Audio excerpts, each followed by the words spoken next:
वळूयात एबीपी माझा आणि सी वोटरच्या ओपिनियन पोलकडे। बिहारचा ओपिनियन पोल। बिहारमध्ये यावर्षी पुन्हा एकदा एनडीएला मोठं यश मिळण्याची शक्यता दिसतेय।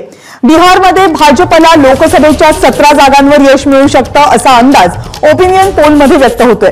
भाजपसोबत गेलेल्या नितीश कुमार यांच्या जेडीयूला आणि लोक जनशक्ती पक्षाला मिळून 15 जागा मिळण्याचा अंदाज आहे। काँग्रेस, लालू प्रसाद यादव यांचा राष्ट्रीय जनता दल आणि डाव्या पक्षांना बिहारमध्ये फारसं यश मिळताना दिसत नाहीये।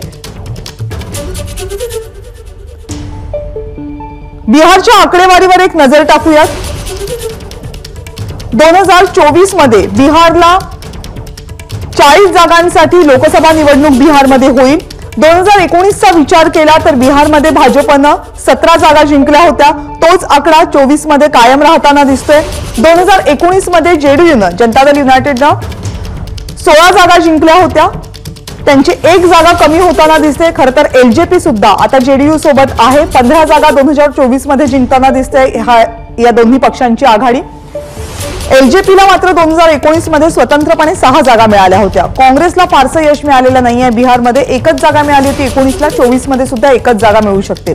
आरजेडीला 2019 मध्ये कोणतंही यश मिळालं नव्हतं, पण आरजेडी आणि डावे पक्ष सध्या एकत्र असतील बिहारच्या निवडणुकीमध्ये, त्यामुळे 2024 मध्ये त्यांचा आकडा 7 पर्यंत जाऊ शकतो। 2019 च्या निकालामध्ये एनडीए या घटक पक्षांची, एनडीएच्या एकूण घटक पक्षांची मिळून 39 इतकी विजयी खासदारांची संख्या होती। ती संख्या आता 2024 मध्ये काहीशी कमी होण्याची शक्यता आहे, 32 होऊ शकते। तर यूपीएच्या जागांमध्ये मात्र वाढ होताना दिसते। यूपीएकडे एकच जागा होती 2019 ला। इंडिया आघाडीकडे मात्र 2024 ला बिहारमध्ये 8 जागा येऊ शकतात। एबीपी माझा, उघडा डोळे बघा नीट।